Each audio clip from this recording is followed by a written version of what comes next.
thirst for souls, come to me.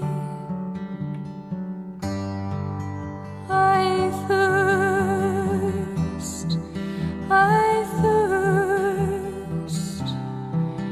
Who will help bring them to me? Bring them to my Father, wash them in my blood, bind their wounds of sin by the power of my love. Tell them of my mercy, show to them my heart, pierced and ever broken, with love to impart. I thirst, I thirst, I thirst for souls, come to me. I thirst, I thirst. Who will help bring them to me? Many tears are falling, souls have lost their way, tired and discouraged, too broken to pray. Will you be my tenderness? All the world will see. I am always waiting. Please come to me. Come to me, all you who labor and are heavy laden, and I will give you rest. Take my yoke upon you and learn from me, for I am gentle and lowly in heart, and you will find rest for your souls.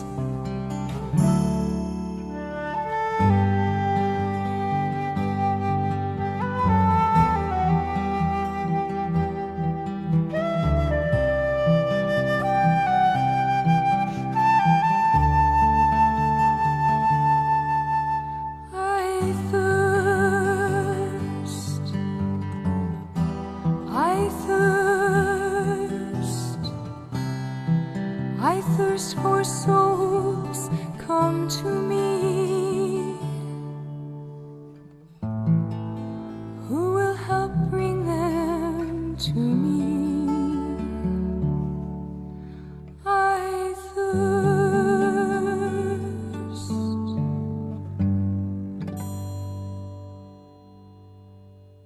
Bukan itu doa itu hanya keheningan, kok.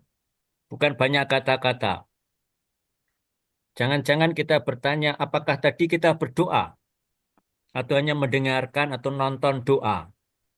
Karena berdoa, mengucapkan doa belum tentu berdoa. Saya misa belum tentu saya misa. Karena seringkali hanya membaca misa saja. Nah, itulah. Maka Tuhan itu berbicara dalam keheningan. Elia mengalami itu.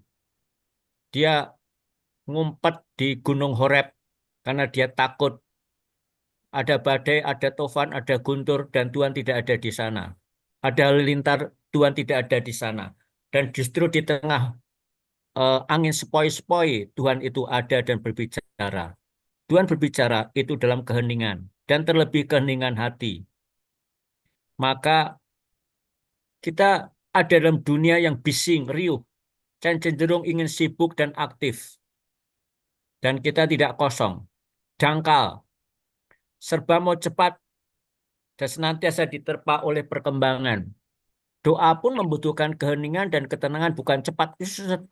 Dan seringkali teknologi tidak membantu kita berdoa, justru kita ingin cepat-cepat.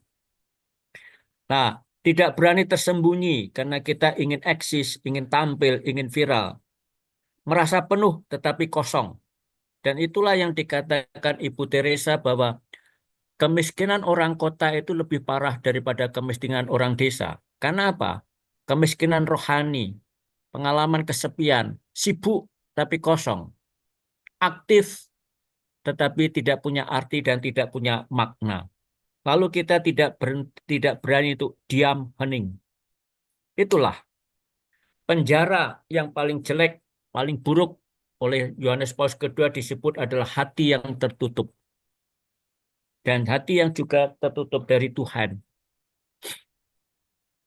Maka keheningan itulah, kalau kita membiarkan keheningan semakin mendalam dalam diri kita, kita akan mampu menantikan dan mengalami, merasakan lahirnya dunia yang lain. Datanglah kerajaanmu, jadilah kehendakmu. Maka Yesus mengajak berdoa itu sembunyi dan tidak banyak kata-kata. Karena apa? Itulah masuk keheningan. Berapa hari yang lalu ada orang bertanya karena saya mengisi rubrik majalah hidup tentang konsultasi iman. Ada orang bertanya, bagaimana caranya supaya doa kami itu didengarkan? Dan saya menjawab, mengapa bertanya supaya doanya didengarkan? Bertanyalah bagaimana supaya saya mendengarkan Tuhan. Bukan supaya Tuhan mendengarkan saya, tapi bagaimana saya mendengarkan Tuhan. Karena itulah dalam doa itu kita mendengarkan. Dalam keheningan kita mendengarkan. Maka di dalam pertemuan para uskup sinode di Roma, itu semuanya dimulai dengan hening, meditasi, ada renungan yang dibawakan oleh seorang Romo Dominikan dan seorang Suster Benediktin. Hening. Dan semuanya diajak untuk hening. Setengah jam hening. Bahkan kadang-kadang 1 jam hening. Tidak ada aktivitas apa-apa untuk mendengarkan. Dan bahan-bahan itu dibaca sambil itu dibawa ke dalam doa. Karena kata mendengarkan itu memuat huruf-huruf yang sama dengan listen, memuat huruf-huruf yang sama dengan silent. Jadi mendengarkan itu, hening itu juga mendengarkan, dan untuk bisa mendengarkan kita perlu hening. Keheningan itu sebagai proses.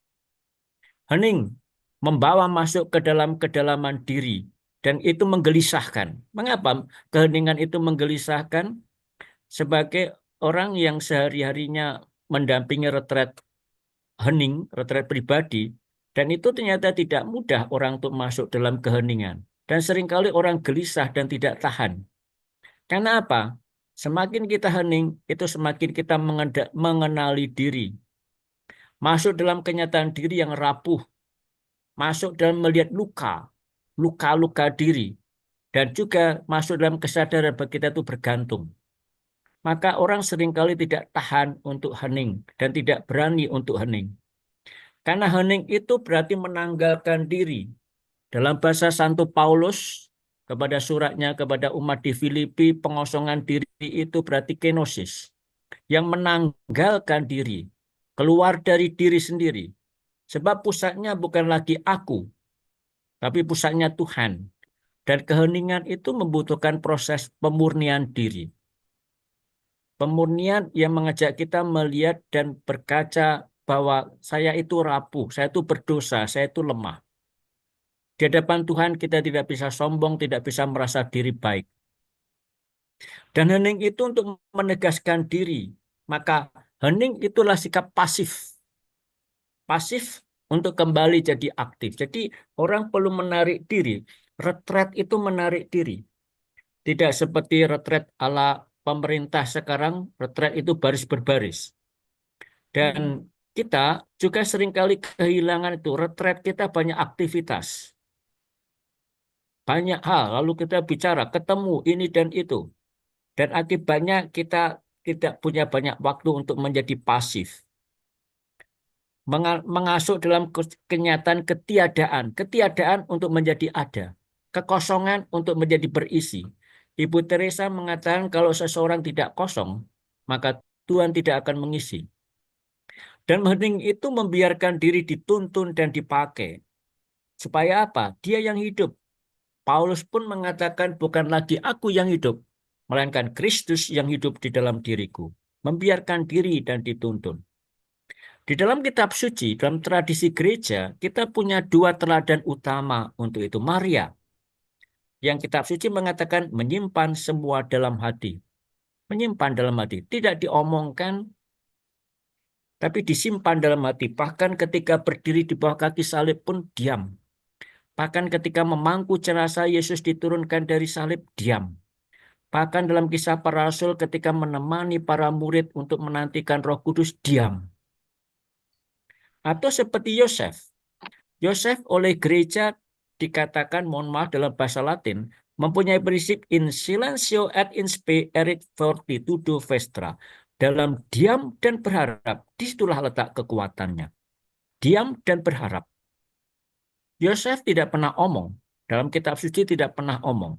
Tapi dia diam dan mengerjakan, dan dia bicara dengan apa yang dia lakukan. Dan sepi itu adalah pengalaman Sabtu sepi.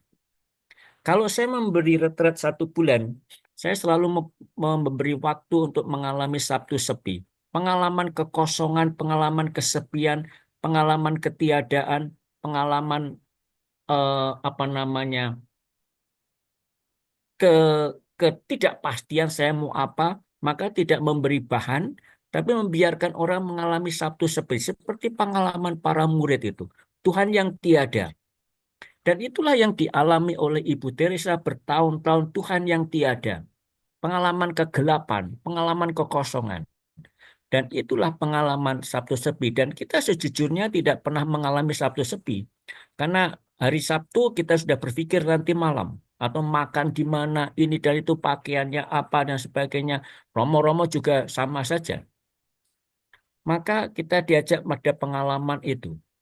Kekosongan, keheningan, kesendirian, ketidakpastian, dan tidak tahu berbuat apa.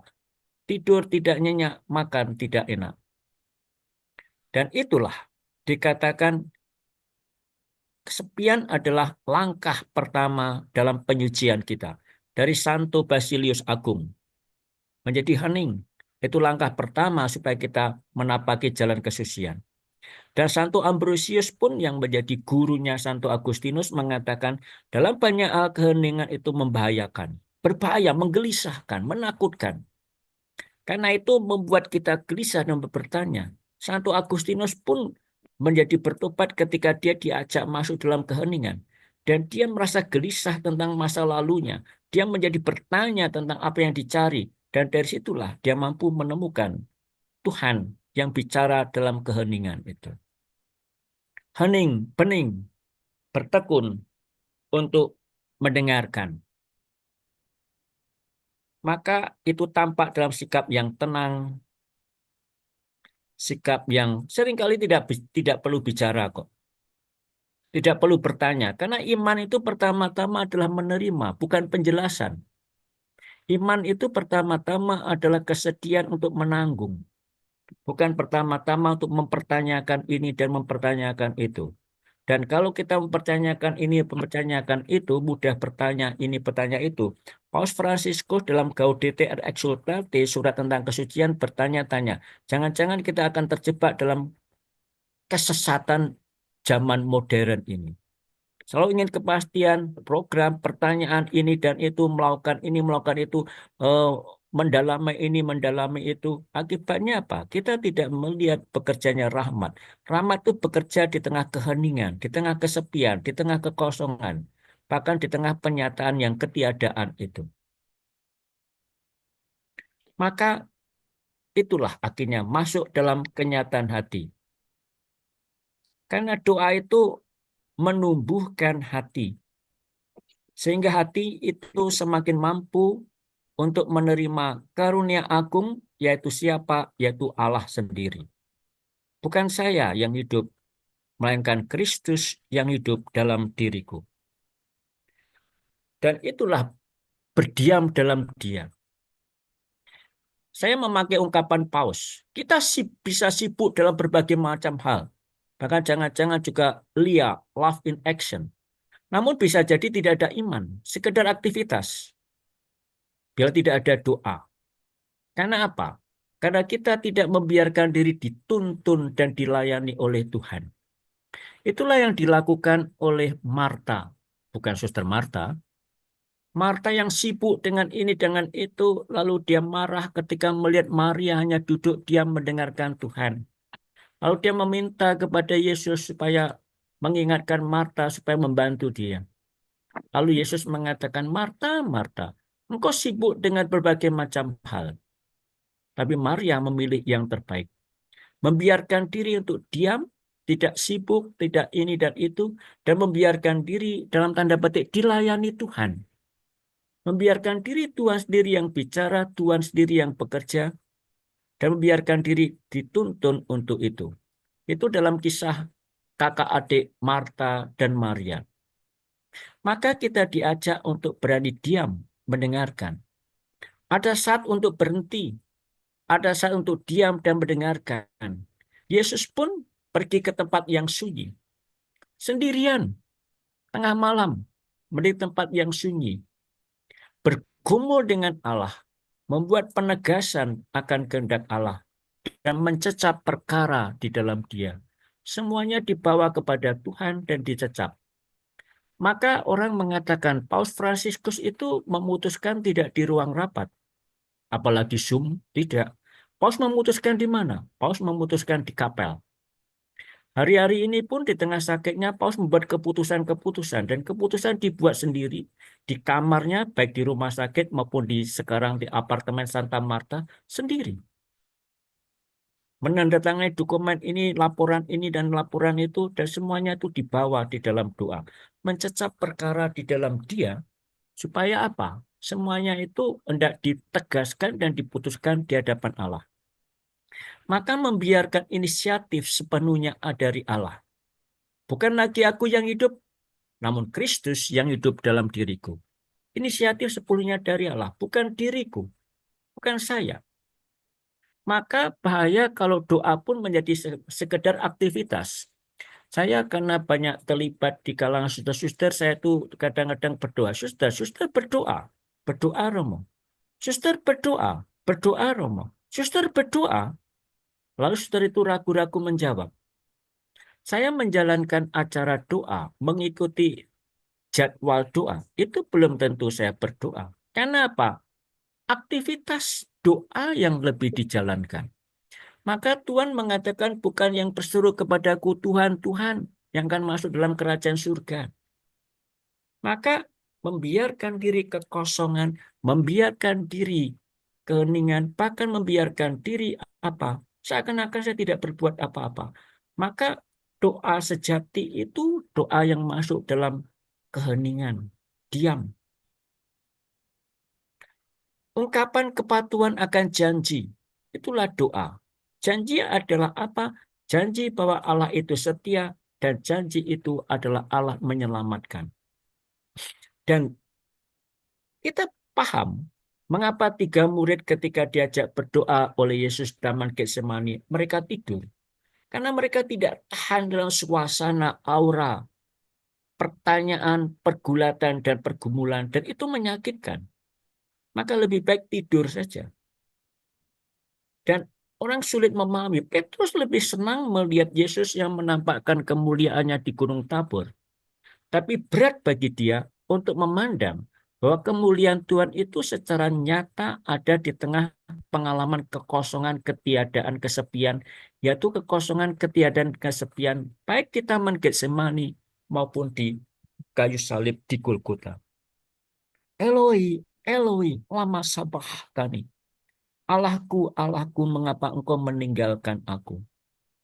Dan pengalaman kekosongan itulah seperti dinyatakan oleh Yesus di kayu salib. Yang menjadikan itu adalah dikatakan pengalaman salib. Mohon maaf karena saya orang teologi, dikatakan pengalaman between God and God. Ini urusannya Tuhan. Manusia tidak paham dan tidak mengerti. Maka mengalami kegagapan untuk itu. Karena janji keselamatan oleh Allah itu dinyatakan lewat salib. Dan Yesus memanggul salib itu dengan diam. Bahkan Maria pun mengikuti dengan diam. Bahkan Yesus mengecam perempuan-perempuan Yerusalem yang menangis. Dan semuanya dijalani dengan diam. Mendengarkan dan melaksanakan. Karena apa? Karena percaya. Dan di situ ada langkah pemurnian. Doa pun dikatakan tersedia bagi pengutusan. Ekaristi misa dalam bahasa aslinya kan itu adalah bagian akhir. Ite misa es. Pergilah kau diutus. Doa selalu mengajak kepada perutusan. Maka pertanyaannya adalah Tuhan mengatakan semakin ranting bersatu dengan pokok anggur akan semakin menghasilkan buah. Semakin kita bersatu dengan Tuhan akan semakin menghasilkan buah. Dan buahnya apa? Dikatakan dalam Injil Yohanes buahnya adalah kasih. Dan maka tanda bahwa kita itu murid-murid Kristus kalau kita mengasihi satu sama lain. Dan tanda wujud nyata kasih yang dinyatakan oleh Yesus adalah apa? Dengan apa? Dengan pembasuhan kaki. Kalau aku, guru dan Tuhanmu membasuh kakimu, maka hendaklah kamu saling membasuh kaki satu sama lain. Dan wujud nyatanya adalah dalam kisah pengadilan terakhir dari Injil Matius, apapun yang kamu lakukan untuk saudara-saudaraku yang paling hina, itu kamu lakukan untuk aku. Itulah kriteria. Pengutusannya untuk berbagi kasih. Berangkat dari kontemplasi untuk mengenali kehendak Allah dan menyediakan diri dipakai olehnya. Berangkat dari kontemplasi akan Yesus Kristus. Dan masa prapaskah ini kontemplasi akan salib. Jadi salib itu dikontemplasikan supaya apa? Mengenali kehendak Allah. Sehingga kita tersedia juga baginya untuk memanggul salib. Maka Tuhan mengatakan syarat mengikuti dia apa? Menyangkal diri, memanggul salib, dan mengikuti dia. Maka langkah pertama adalah penyangkalan diri, mengosongkan diri, melepaskan diri. Maka intensi doa adalah, semoga saya semakin mengenal Yesus yang telah menjadi manusia bagiku, semakin mengenalnya lebih dekat, mencintainya lebih sungguh, dan mengikutinya lebih sungguh lagi. Itulah intensi doa. Semakin mengenal dia, semakin dekat dengan dia, semakin mencintai dia, dan semakin mengikuti dia. Maka tandanya, wujudnya adalah doa kita kepada hati Yesus yang terluka, hati yang tertusuk tombak, dan hati yang dimahkotai duri. Mendengarkan dengan hati. Santo Benediktus adalah mendengarkan dengan telinga hati, bukan dengan telinga fisik, tapi dengan telinga hati. Mendengarkan dengan hati.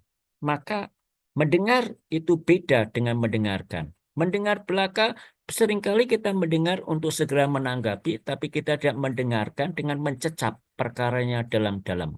Mencecap perkaranya dalam-dalam. Maka berjalan dalam tampak keheningan. Mengajak kita untuk apa? Berani sendiri.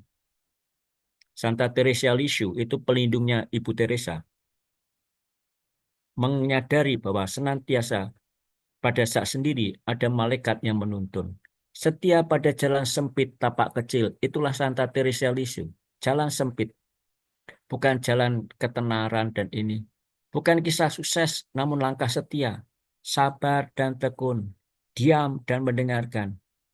Dan gembira karena diberi kesempatan menghadapi tantangan, menghadapi salib. Santa Teresa Lisieux selalu bersyukur bahwa kalau dia mengalami kesulitan, mengalami salib, mengalami luka, maka semakin peduli akan kesulitan, ambil bagian dalam penderitaan.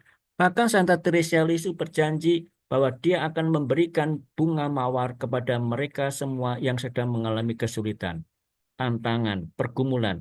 Paus Fransiskus pun mengatakan beberapa kali dia bermimpi mendapatkan bunga mawar dari Santa Teresa Lisieux.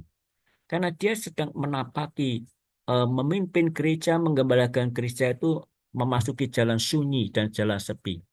Dan dia sekarang mengalami jalan sunyi dan sepi itu, karena di tengah sakit, di tengah keterbatasan, dia harus memutuskan sesuatu, dia harus menegaskan sesuatu, dan tidak ada seorang pun yang datang, bahkan dikatakan sekarang dia putuskan sendiri, tidak ada penasihat-penasihat yang datang, dan diputuskan sendiri di dalam doa, dalam kesendirian, di dalam luka dan sakit yang dia alami. Maka hidup kita, iman kita mulai kalau kita membiarkan diri dengan rendah hati, membiarkan diri masuk dalam perahu hidup kita. Menyediakan ruang bagi dia, mendengarkan sabdanya, membiarkan diri digugat, dipertanyakan, ditantang, dan diubah olehnya. Jadi membiarkan diri supaya sabdanya, kata-katanya itu mengguncangkan hati kita. Supaya apa? Supaya kita, banyak hal dalam diri kita dipertanyakan, ditantang, dan diubah. 8 tahun saya memberi retret di Girisonta dan saya selalu sadar bahwa setiap kali memberi bahan kitab suci, mendoakan kitab suci itu menggelisahkan. Karena senantiasa saya terus-menerus itu dipertanyakan, pemahamannya dipertanyakan, pengertiannya dan pengalamannya dipertanyakan untuk tidak pernah selesai dan tidak pernah habis. Dan itu sesuatu yang tidak mudah. Dalam bahasanya adalah orang tidak akan berhenti. Hatiku tak akan tenang sebelum beristirahat di tanganmu. Sebelum beristirahat di tangan Tuhan, kita itu tidak tenang. Demikian Santo Agustinus mengatakan, tak akan tenang. Dipertanyakan terus, ditantang terus, dan selalu mau diubah oleh Tuhan. Maka tantangan kita adalah bicara sedemikian rupa, sehingga orang lain senang mendengarkanmu. Dan dengarkanlah sedemikian rupa, sehingga orang lain senang bicara denganmu. Dan ini menjadi pedoman hidup saya sebagai pembimbing retret sekarang. Saya tadi harus mendengarkan orang hampir 3 jam. Mendengarkan dan ngajak bicara ini dan itu. Dan itu melelahkan dan itu tidak enak. Tapi membiarkan dia bercerita, berkeluh kesah, mengeluh tentang ini dan itu. Walaupun dalam banyak hal saya tidak bisa menanggapi. Maka menjadi lebih penting bukan menjadi benar, bukan. Seringkali orang yang lebih dibutuhkan orang bukan gagasan-gagasan yang brilian, yang lebih dibutuhkan adalah hati yang bicara, hati yang mendengarkan. Lebih bukan ide. Maka memakai kata-kata Paus, kita tidak melayani ide. Kita tidak melayani sebuah konsep. Kita tidak melayani sebuah kata-kata. Kita melayani orang. Nah, 10 hal yang bisa menghambat kita untuk mendengarkan sabda Tuhan. Saya hanya mengutip saja karena saya hanya mendekat. Komplain. Kita suka komplain, suka mengeluh. Bahkan mengeluh kepada Tuhan. Banyak hal tidak berjalan sesuai dengan apa yang kita inginkan. Banyak hal tidak berjalan sesuai ekspektasi kita. Resentment. Itu kemarahan. Karena kita tidak punya hati yang reconciled, hati yang berdamai. Ini dan itu. Kita senantiasa marah, gelisah, emosi. Hatinya tidak berdamai. Lalu juga apa iri hati. Sehingga kita tidak melihat eh, karunia dan berkat Tuhan yang diberikan kepada kita. Kita memandang, kok dia begitu, kok dia begitu. Mengapa saya begini? Di dalam kitab suci kita sering menemukan kitab Mazmur disebut sebagai kitab ratapan. Orang yang meratap mengeluh, ketakutan. Karena itu menghambat kita untuk percaya kepada Tuhan. Kita ingat Yesus naik perahu bersama para murid. Dan ada badai, ada topan. Yesus tidur. Para murid gelisah, marah. Mengapa Yesus tidur? Seakan-akan Yesus tidak peduli. Lalu ketika Yesus membuat tenang mengatakan, mengapa kamu takut? Mengapa kamu tidak percaya? Demikian juga ketika Yesus berjalan di atas air dan Petrus ingin ikut. Lalu ketika Petrus menapakkan kakinya di danau, di air, dia takut tenggelam. Lalu mengulurkan tangannya kepada Yesus. Yesus mengatakan, mengapa kamu bimbang? Mengapa kamu kurang percaya? Ketakutan. Kegelisahan-kegelisahan yang merenggut perhatian kita dan menjadikan kita merasa tidak tenang, merasa ini dan itu. Kegelisahan-kegelisahan. Ada juga kelemahan-kelemahan kita. Kita merasa bahwa doa kita tidak bekerja, tidak berjalan.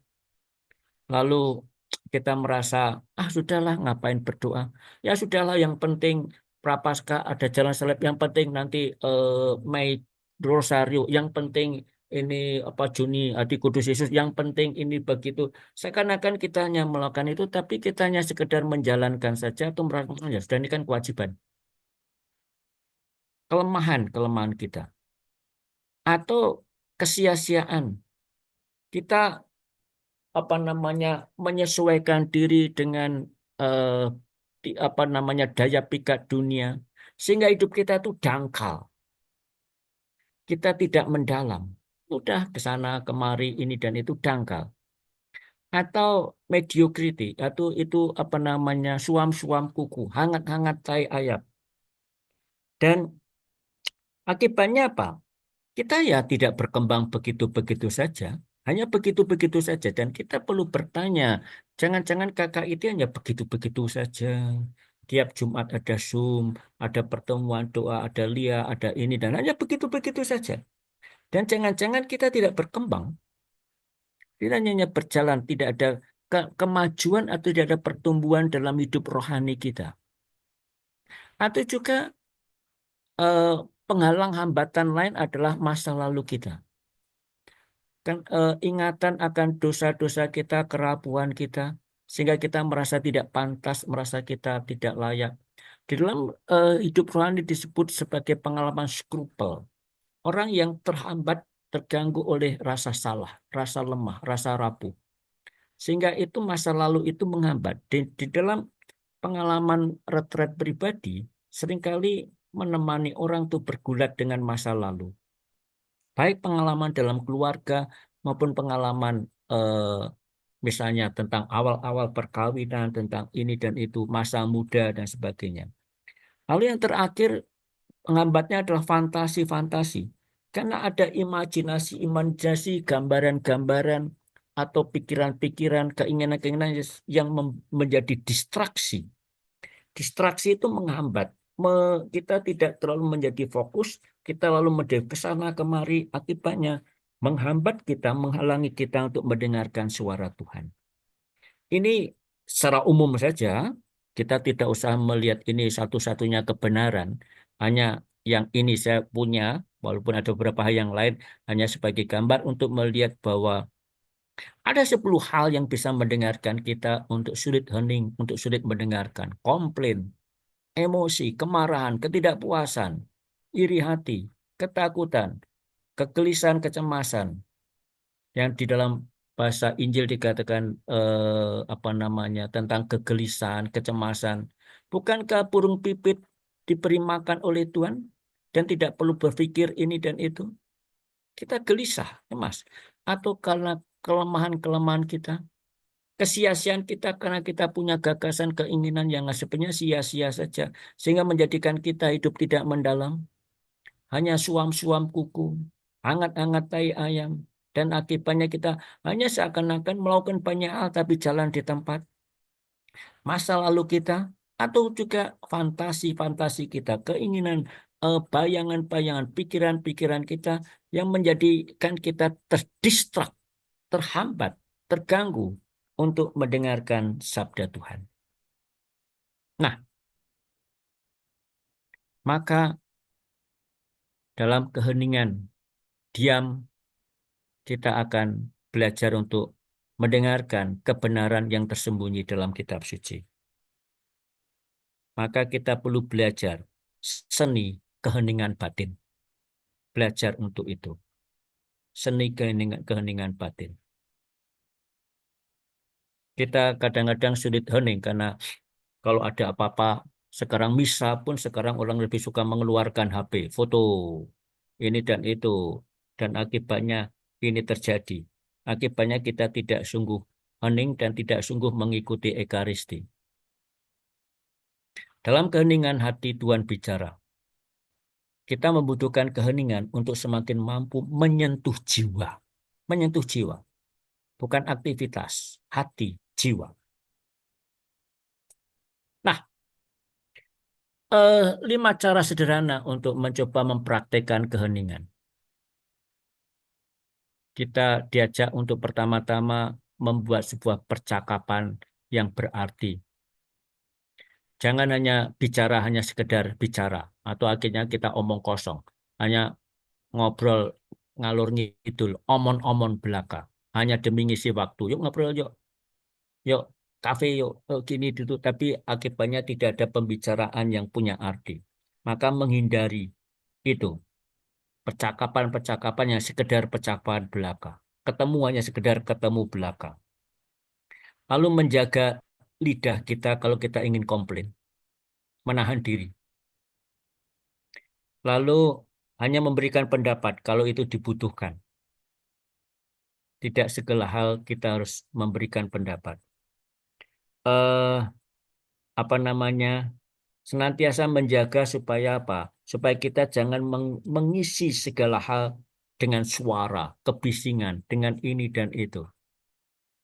Bahkan di dalam kalau kita melihat sebenarnya Ekaristi Jumat Agung itu dalam aturan resminya tidak boleh ada musik, tidak boleh ada organ, tidak boleh ada ini dan itu.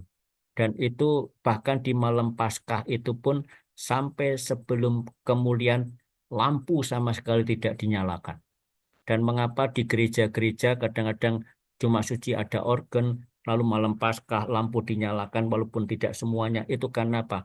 Karena kita mungkin umat kita pada dasarnya sulit untuk suruh hening, sulit untuk dalam kegelapan, sulit untuk apa namanya jadi gelisah kalau tidak ada suara, tidak ada musik, ataupun gelisah kalau itu gelap.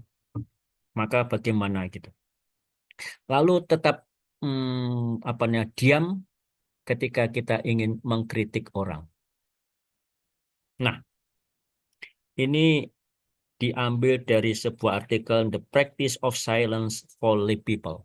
Ini hanya sedikit cara dan latihan saja untuk belajar untuk hening, untuk diam. Nah, kita akan melihat apa yang dikatakan Paus di GBK. Saya sudah pernah mengutip ini. Kalau kita tidak mempunyai sesuatu untuk diberikan, berikanlah ketiadaan itu. Kalau kita tidak menuai apa-apa, jangan pernah lelah menabur. Jadi orang yang hening, diam, bening itulah orang yang melakukan semuanya dengan setia dan tekun. Tidak punya berpikir ini dan berpikir sudah. Saya hanya menjalankan apa yang harus saya jalankan. Saya hanya melakukan apa yang saya lakukan. Seperti seperti Ibu Teresa mengatakan hanya seperti meneteskan air, setetes air di lautan. Kan tidak berarti tidak apa-apa. Tapi tetap melakukan itu. Walaupun kecil, walaupun sederhana, walaupun seakan-akan tidak ada apa-apa. Itulah sikap mengosongkan diri, merendahkan diri agar dapat menjumpai sesama. Walaupun harus mengalami kegelapan. Harus mengalami kekosongan. Betapapun pernah mengalami kegagalan dan kekecewaan, akhirnya terbelayar dan menebarkan jala. Karena teks Injilnya adalah teks seperti panggilan Petrus. Tuhan, walau betapapun semalam-malaman kami tidak mendapatkan ikan, tapi Engkau memintanya, maka saya akan menebarkan jala pula. Mengalami kegagalan dan kekecewaan, tetapi belayar tetap menebarkan jala. Tetap bermimpi dan menaruh harapan. Dan Paus memakai kata, Fate ciaso, make noise, buatlah keributan. Semangat dan keberanian. Karena apa? Karena pengalaman Pantekosta, 10 hari para murid diam menantikan Roh Kudus. Dan di situ berdoa, dihadiri oleh Ibu Maria. Dan ketika roh itu menggerakkan mereka, barulah mereka berbicara. Dan bicara berkat dari roh. Dan kita itu belum apa-apa sudah suka bicara. Viralkan dan sebagainya. Nah, maka buah dari keheningan adalah doa. Buah doa adalah iman. Buah iman adalah cinta. Buah cinta adalah pelayanan. Dan buah pelayanan adalah kedamaian. Akhirnya, keheningan itu bukan sekedar hening. Kalau kita hanya hening, hanya sekedar hening, itu kita bertapa saja di tengah gunung, di tengah hutan. Itu hanya hening, sekedar hening. Karena apa namanya doa Kristiani itu pusatnya bukan emptiness, bukan kekosongan. Doa Kristiani itu arahnya adalah relationship, relasi. Dan relasi dengan Tuhan itulah relasi senantiasa menggoncangkan, menggelisahkan, menggugat, mempertanyakan kita. Mengajak kita bergumul, kita tuh melangkah lagi, makin mendalam lagi, makin mendalam lagi. Supaya apa? Supaya iman itu semakin tumbuh. Dan iman itu tumbuh itu juga dengan gugatan, dengan pertanyaan, ada kegelisahan. Itulah iman. Dan iman itu yang menjadikan kita semakin mengasihi. Bacaan hari ini dalam Ekaristi tentang cinta. Apa hukum yang terutama? Kasihlah Tuhan Allahmu dengan segenap budimu, dengan segenap pikiranmu, dengan segala kekuatanmu, dengan segenap kehendakmu. Dan kasihlah sesama manusia seperti dirimu sendiri. Kasih. Iman itu wujudnya adalah kasih. Dan kasih itu nyata dalam pelayanan. Karena apa? Cinta itu nyata bukan dalam kata-kata, melainkan dalam tindakan. Dan akhirnya, tindakan pelayanan apa yang menumbuhkan kita? Tidak lain dan tidak akan pelayanan yang menjadikan kita semakin memiliki kedamaian. Maka Ekaristi pun ditandai dengan damai. Damai Tuhan bersamamu. Dan kita selalu memberikan salam damai itu. Damai. Peace be with you. Dan akhirnya, karena besok hari raya Nyepi dan temanya dan keheningan, kita juga membawa doa kita, perhatian kita kepada saudara-saudari kita umat Hindu yang besok merayakan Nyepi. Nyepi disebut a reflection of peace in silence. Sebuah refleksi, pantulan untuk apa? Kedamaian di dalam keheningan. Dan keheningan itu betapapun menggelisahkan, keheningan itu betapapun mengguncangkan kita. Tapi kalau kita masuk dalam kegelisahan itu, kita akan mengalami apa? Akan mengalami kedamaian. Damai yang dibutuhkan bukan hanya damai karena sekedar hening, tetapi damai karena kita masuk dalam sebuah relasi yang makin erat dan makin mendalam dengan Tuhan. Maka keheningan dan kebeningan bukan demi hening dan bening belaka, tapi keheningan dan beningan itu adalah sebuah sarana jalan supaya apa? Supaya kita semakin mengikuti Yesus, semakin setia dan sedia memanggu salib, dan semuanya itu ditapaki dalam keheningan seperti Yesus yang akhirnya hanya diam di atas kayu salib setelah menyerukan Eloi, Eloi, lama sabachthani, Allahku, Allahku, mengapa engkau meninggalkan aku? Pengalaman kesepian dan kekosongan yang ditapaki oleh Ibu Maria dalam diam di bawah kaki salib. Mencecap perkara dalam hati, merenungkan semuanya di dalam hati. Ini yang bisa saya sampaikan dengan cepat saja supaya nanti masih ada waktu untuk sharing. Terima kasih.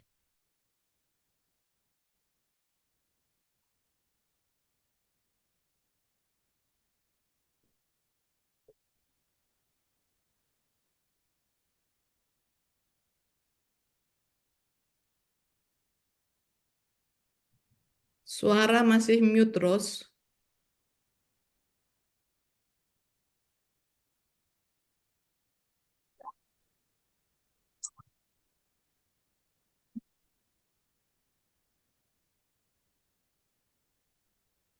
Baik, teman-teman, kita ini waktu sudah tidak banyak lagi ya. Silakan kalau ada yang mau sharing boleh atau mau bertanya juga silakan.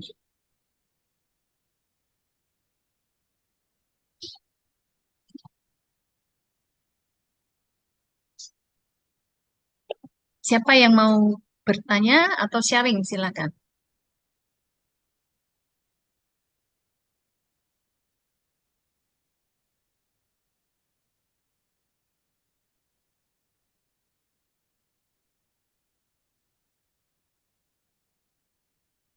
Mungkin yang kesulitan hening. Oh, Yunita ya. Silakan Mbak Yunita. Suaranya Oh, Mas. suaranya. Sebentar. Suaranya belum bisa di. Baik. Ya. Ya, silakan Mbak Yunita. Baik, izin off cam ya Bu, mohon maaf. Oh, enggak apa-apa. Silakan. Baik, mau sharing sedikit aja mengenai doa. Terima kasih sekali lagi Romo sudah diingatkan mengenai keheningan dalam berdoa. Selama ini jujur ya Romo, maksudnya ketika berdoa itu ya memang mungkin lebih banyak, bukan memang saya yang lebih banyak berbicara gitu. Untuk lebih banyak meluangkan waktu untuk mendengarkan Tuhan itu ternyata duduk hening itu tidak mudah memang Romo. Ketika saya mencoba untuk melakukannya itu memang tidak mudah karena begitu misalnya udah berbicara gitu kan kepada Tuhan, terus mencoba untuk hening, kadang bukan hening yang saya dapatkan, tapi pikiran tuh kemana-mana gitu. Dan memang jujur ya, Mas, saya itu tidak mudah. Tapi terima kasih Mas Romo sudah diingatkan lagi untuk apa ya, untuk terus berusaha gitu ya Mas ya. Ketika berdoa ya nggak cuma ngomong doang, tapi cobalah luangkan waktu untuk mendengarkan Tuhan. Karena selama ini yang saya terapkan adalah, ketika saya doa itu saya ngomong dengan Tuhan gitu. Tapi kapan saya dengan Tuhan ya ketika saya baca firman. Padahal kan nggak selalu begitu ya. Dalam doa itu kan harusnya komunikasi dua arah ya. Misalnya mungkin ada saatnya kita ngomong, tapi ada saatnya juga kita untuk mendengarkan. Dan mungkin diingatkan lagi supaya lebih banyak untuk mendengarkan sih, bukan cuma ngomong doang gitu. Kapan sih Tuhan ngomong apa kita dengerin gitu kalau kita ngomong doang. Terima kasih Romo atas renungan pada malam ini. Saya diingatkan lagi gitu untuk lebih hening gitu. Terima kasih Romo. Terima kasih juga. Berdoalah sedemikian rupa bukan supaya Tuhan mendengarkanmu, tapi terlebih supaya kita mendengarkan Tuhan. Itu latihan terus-menerus. Dan saya pun masih terus belajar terus untuk itu. Karena tidak akan pernah selesai. Sampai mati kita belajarnya. Untuk mendengarkan. Ya, terima kasih Mbak Yunika, terima kasih Romo Kris. Siapa lagi yang mau bertanya? Amel. Amel. Amel, ya silakan Amel. Tante Koni dulu deh. Tante Koni dulu. Tante Koni dulu, ya. Oh, Koni, Mbak. silakan Bu Terima Koni. kasih Mel. Selamat malam Romo. Terima kasih banyak atas sharingnya yang luar biasa. Ajarannya Romo. Saya mau bertanya Romo. Apa bedanya? Karena pasti berbeda antara hening dan meditasi. Terima kasih Romo. Meditasi atau kontemplasi itu selalu diawali dengan keheningan. Jadi keheningan itu sarana untuk semakin masuk di dalam meditasi ataupun kontemplasi. Maka doa itu pun senantiasa diawali dengan keheningan. Jadi apa bedanya keheningan dengan meditasi? Justru keheningan itu adalah pengantar atau langkah atau tahap atau proses untuk masuk ke dalam meditasi. Karena meditasi itu kan mencecap-cecap. Kontemplasi itu menghadirkan. Maka untuk itu, supaya kita belajar hening, bahayanya adalah seperti yang tadi dikatakan oleh Yunita, distraksi, lanturan-lanturan. Dan lanturan-lanturan itulah yang perlu kita olah, kita jaga supaya apa? Supaya kita fokus kepada apa yang hendak kita meditasikan. Dan latihan fokusnya adalah kita belajar hening.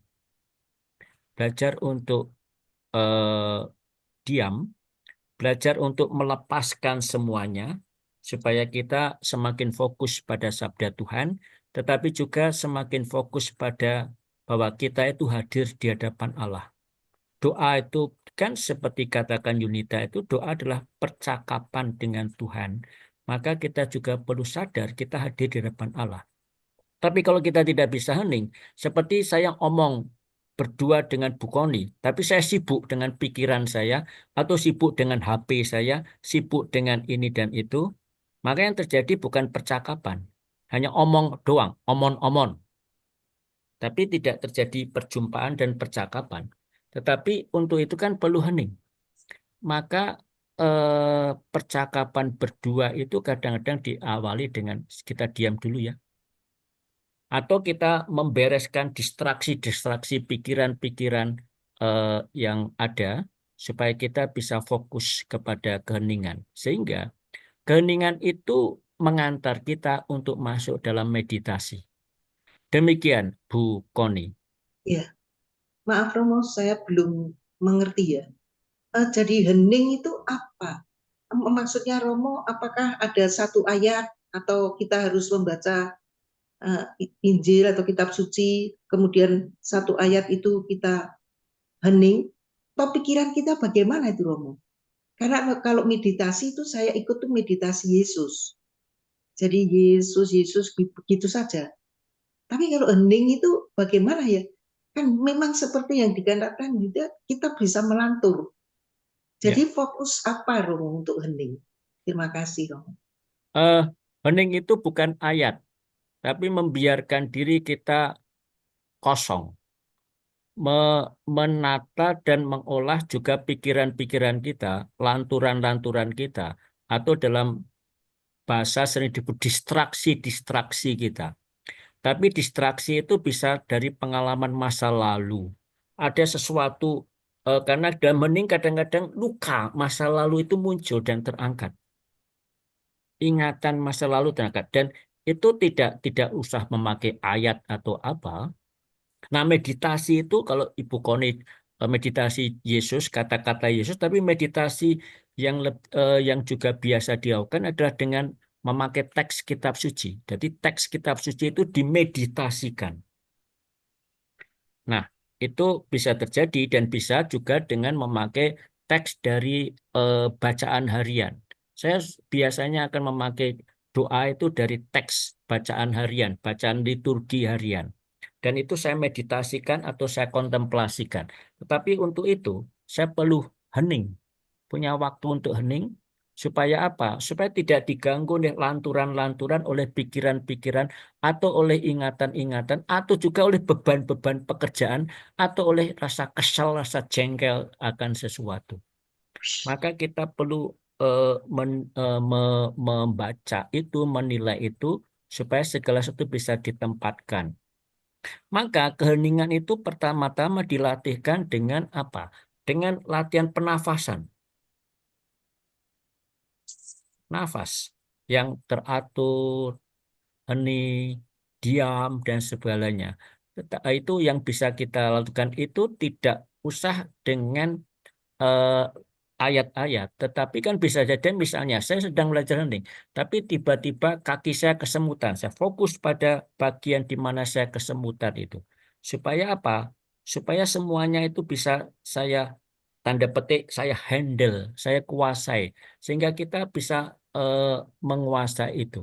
Contohnya adalah yang saya suka. Contohnya adalah seorang guru Zen menunggu muridnya masuk ke eh, ruang atau kamar gurunya itu. Lalu ketika masuk kena Zen itu kan sandal dilepas.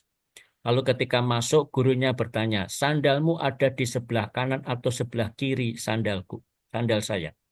Dan dia tidak bisa menjawab. Lalu guru Zen itu mengatakan, keluar. Berarti dia tidak aware, tidak hening. Tidak hening. Atau cerita juga seorang biku. Biku kan tidak boleh menyentuh perempuan. Lalu biku itu di tepi sungai menggendong seorang putri nyebrang. Lalu setelah sampai seberang, biku itu menurunkan perempuan itu, dan dalam perjalanan muridnya tuh ngedumel terus ngomong, "Oh, bukankah kita tidak boleh ini?" Lalu apa kata biku itu? Perempuan itu tadi sudah saya turunkan di tepi sungai dan saya tinggal. Mengapa masih kamu bawa-bawa? Berarti kan pikiran.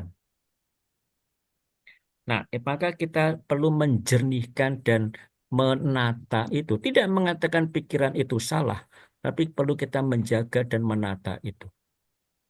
Kurang lebih demikian, Bu Koni. Terima kasih Romo. Ya, terima kasih Bu Koni, terima kasih Romo Grace. Ya, silakan Amel. Kalau Mau. ya, Oke, mau.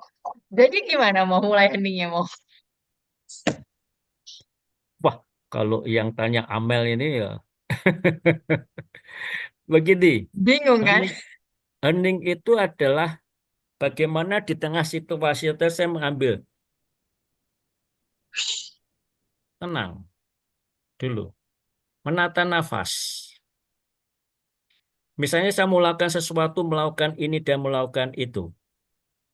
Misalnya saya mau membuka lagi file yang Amel kirimkan yang sudah lama tidak saya sentuh itu. Berarti tenang dulu, tenang dulu, ambil nafas dulu. Atau misalnya saya tadi karena praktis pagi seharian tadi saya cerita 3 jam mendengarkan orang curhat, orang ngedumel, orang bergulat dan ini. Dan lalu saya belum membuat bahan ini. Nah, bagaimana saya membuat? Saya masuk ke kamar, menghidupkan laptop saya, tenang, tenang. Saya mulai memfokuskan karena saya sudah mengirimkan kepada Bu Sinta, oh temanya ini. Saya tenang dulu, lalu berpikir. Dan itu saya mencoba untuk fokus kepada apa? Karena tema yang saya tuliskan kepada Bu Sinta kurang lebih hening dan bening untuk mendengarkan hati. Maka saya mengulang-ulang kata itu hening, bening, mendengarkan hati. Hening, bening, mendengarkan hati. Hening, bening, mendengarkan. Pelan-pelan, lalu pelan-pelan muncullah eh, tidak otomatis muncullah ide itu. Muncul, oh saya mengatakan, saya menuliskan ini dan menuliskan itu. Tentu saya sadar di tengah kesempitan waktu, di tengah ini dan itu, urusan ini dan itu, belum lagi ngurusi bapak-bapak tua dan sebagainya. Lalu saya menekan, sudah. Jadi lalu fokus. Sehingga ketika saya menekan, walaupun belum selesai, saya tinggal dulu. Karena saya harus menemani bapak-bapak tua. Saya ngurusi bapak-bapak tua. Dan ketika saya mengurusi bapak-bapak tua itu, saya tidak lagi mengingat apa yang sudah saya buat. Oke, menemani mereka sedikit ngobrol, lalu balik lagi. Dan sebelumnya saya mengurusi atau mengecek dulu karena ada bingkisan lebaran untuk karyawan. Oh, bingkisan karyawan lebaran ini begini. Cek apa sudah cukup atau tidak dan sebagainya. Oh, sudah cukup. Ada yang kurang atau tidak? Oh, sudah. Lalu mengatakan, oh, ada karyawan yang muslim. Itu masih perlu saya beri eh, tambahan karena ini dan itu. Oke. Lalu saya kembali lagi kamar. Saya kembali lagi kepada bahan yang belum selesai. Saya ulang-ulang dulu. Maka hening itu adalah mencoba duduk tenang dan mencoba fokus dan menghindarkan sebisa mungkin dari distraksi-distraksi. Kalau misalnya, ini contoh fiktif ya Amel, saya sedang mau membuat ini tiba-tiba saya ingat Amel. Udah, nah itu Amel itu distraksi itu. Maka kembali itu. Ini contoh fiktif ya. Lalu saya ingat ini dan ingat itu. Maka lalu ada itu. Maka supaya apa kita belajar fokus. Amel apa namanya dengan kesibukan Amel merawat bapak papi mertua dan ada fokus. Nah di situ tentu ada ini ada itu dan kalau kita ada ini ada itu kita harus grup yakan ini itu kan nanti bagaimana kita panik. Lalu kita tidak fokus pada apa yang bisa kita lakukan, apa yang bisa kita buat. Maka kalau kita menjadi hening itu memakai kata-kata Ibu Teresa ditanya, suster berapa jam sehari berdoa? Dan Ibu Teresa mengatakan 24 jam. Jadi senantiasa di setiap saat dan setiap sesuatu sadar bahwa saya itu hadir di hadapan Allah. Dan itu hanya mungkin kalau Ibu Teresa menjaga keheningan. Bahkan di tengah aktivitas ini, aktivitas itu ketemu orang ini, ketemu orang itu, bercakap-cakap dengan orang ini dan orang itu. Sehingga senantiasa aware. Dan orang yang memiliki awareness, kesadaran itu adalah orang yang menjaga keheningan di dalam dirinya. Tentu tidak berarti bahwa omon-omon apa namanya belaka itu tidak berguna, itu juga ada baiknya. Tetapi ketika kita mulai omong sesuatu, bicara sesuatu, melakukan sesuatu, kita fokus pada apa yang kita lakukan. Dan itu hanya tumbuh kalau di dalam diri kita itu ada awareness yang dimunculkan dalam kesadaran dan keheningan. Contoh ini, saya baru saja tadi membaca Paus. Bagaimana Paus kan pengalaman ada pada hari tertentu dia sampai 2 kali titik kritis. Bahkan dikatakan dokternya hampir meninggal.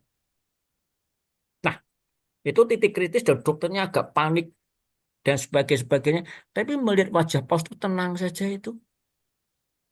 Lalu setelah agak sadar Paus ditanya, Paus, apa rahasiamu? Kok tenang saja padahal kita semua tahu dan Paus melihat orang-orang sekitar sudah pada nangis. Aduh ini apa sudahlah Bapak Suci meninggal dan sebagainya.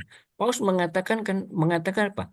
Itu ada metode yang senantiasa dia lakukan paling tidak sehari 2 kali. Apa yang disebut dalam tradisi kami disebut pemeriksaan batin. Dan dalam pemeriksaan pada situasi tertentu kalem, keep calm, tenang. Tuhan hadir, Tuhan menyertai. Maka dalam situasi kritis pun, mohon maaf, dapat dikatakan kondisi kritis yang hampir meninggal itu, dia tetap tenang saja. Dan itulah dia katakan, itulah kekuatannya. Sehingga senantiasa sadar, tidak gelisah, tidak marah, tidak. Karena saya beberapa kali menemani orang yang meninggal, itu ada orang meninggal gelisah. Dan cukup lama kegelisahan, ada yang tenang saja. Dan menurut saya membaca dari paus itu, ketenangan itu. Maka dokternya ditanya, momen apa yang paling menggembirakan konsolasi bagi dokter? Dia mengatakan ketika melihat paus berjubah putih kembali. Auranya itu muncul. Jadi sudah melewati masa kritis yang menggelisahkan. Tentu kalau ada apa-apa pada paus kan dokternya gelisah. Dan dia melihat semuanya gelisah. Ini bagaimana? Ini bagaimana? Lalu ternyata paus punya seorang perawat pribadi. Dan dia perawat pribadi itu yang paling tahu apa kehendak paus dan bisa membaca kehendak paus. Nah, lalu paus menunjukkan wajahnya tenang saja. Tidak menunjukkan kegelisahan dan marah. Dan ini hanya mungkin kalau orang itu menjaga dan mengupayakan terus-menerus keheningan. Betapapun di tengah kesibukan. Nah, ini tidak mudah, Amel. Di tengah kesibukan, tumpukan ini, tarik, menarik ini dan itu. Kita harus bagaimana tetap menjadi tenang, tetap menjadi sabar. Itu, Amel. Tapi ini proses latihan ya, Amel. Bagaimana menjadi tenang. Dan Amel sudah berlatih banyak. Kurang lebih begitu. Apakah ini menjawab, Amel? Oke, mau berarti eh, oke oke nangkep. Berarti kayak latihan tenang 5 menit dari awal gitu Ya, mungkin oke kali ya mau ya. ya, ya. Kita latihannya pelan-pelan. Misalnya ada sesuatu, mohon maaf, hanya contoh saja. Amel sedang menghadapi kondisi papa mertua. Gini-gini. Wah, ini bagaimana? Gini bagaimana? Kan perlu tenang, tenang, tenang. Iya betul. Ambil nafas. Supaya apa? Supaya apa yang diputuskan, dilakukan itu Terus eh, sesuai dan tepat. Bahaya kan hati-hati kalau orang terserang panic attack dulu. Masuk, lalu akhirnya tabrak sana, tabrak sini, buat ini dan buat itu. Atau juga lalu muncul kata-kata yang seringkali justru menyakitkan. Saya pernah mengalami itu dalam kondisi tertentu. Saya tuh marah dan memaki sampai karyawan Emmaus pernah mengatakan, saya belum pernah melihat Romo Kris semarah ini. Berarti dan saya bersyukur bahwa mereka mengatakan, tuh, maaf Romo, saya belum pernah mendengar dan melihat Romo semarah ini. Dan saya membuat, aduh cilaka. Berarti saya tidak tenang, tidak hening, tidak aware.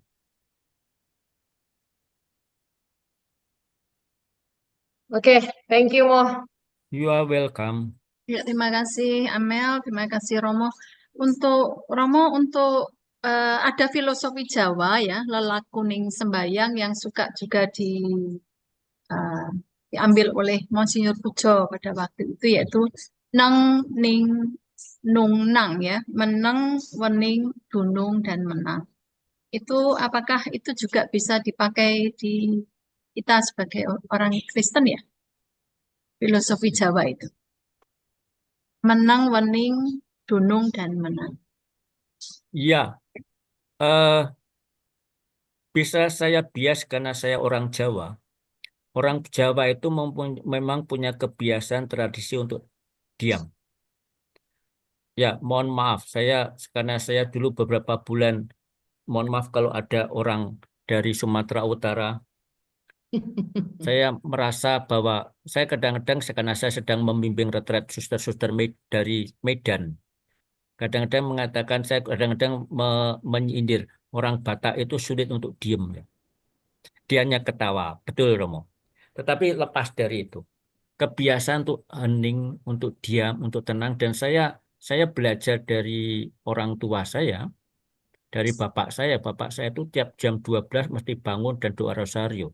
Bahkan pada waktu saya masih bocah, masih SD, kadang-kadang saya diajak rosario malam dan di makam dalam keheningan. Maka itu yang dilatihkan, dan saya belajar untuk itu. Dan benar apa yang dikatakan Musyid Bojo, meneng, diam, menep, itu juga yang perlu kita bangun, supaya apa? Supaya kita itu tidak tergerus oleh arus yang bergerak terus. Akibatnya kita terjebak di dalam perkembangan dunia yang berjalan terus, atau informasi yang bertubi-tubi terus datang menerpa kita, lalu kita tidak jernih, tidak bening. Kita boleh kecewa dengan situasi Indonesia, kita marah dengan kondisi kita ini, situasi ekonomi, politik, dan sebagainya. Tetapi bagaimana di tengah semuanya itu dibutuhkan kejernihan dan ketenangan. Kita bisa protes, kita bisa kecewa, kita bisa marah. Tapi kemarahan yang sungguh-sungguh, kemarahan yang menunjukkan berangkat dari keheningan, bukan dari luapan emosi belaka. Bahkan misalnya Paus menulis surat untuk uskup-uskup Amerika dan mengkritik keras Donald Trump. Tapi dengan argumen yang jelas, masuk akal, dan jujur mengatakan kekecewaannya pada politik Amerika. Dan itu dikatakan dengan tenang, walaupun tentu kita tahu orang Amerika tidak suka dengan surat Paus itu. Ada beberapa uskup yang tidak suka, tetapi kejernihan dan ketenangan, argumennya, pendapatnya, dan cara penyampaiannya, bukan dengan emosi. Itu keheningan yang membuat kita menep. Ya, makasih. Nah, itu yang maksudnya meneng, mening, dunung, menang itu memang berkelanjutan ya. Ya, Dari menang kemudian bisa menuju ke wening, yaitu batin yang hening ya. hening, ya. Kemudian dunung ada kedamaian spiritual, kemudian menang itu berarti kita melakukan tindakan ya. Tentunya. Ya, dan kita bisa mengontrol diri. Karena proyek yang paling sulit adalah bagaimana kita mengalahkan diri sendiri. Baik, terima kasih.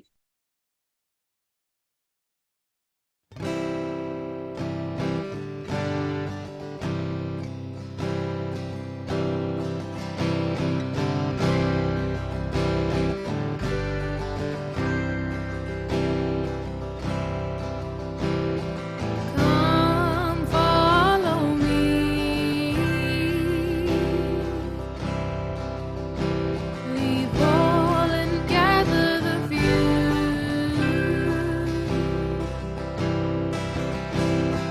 Come live my life.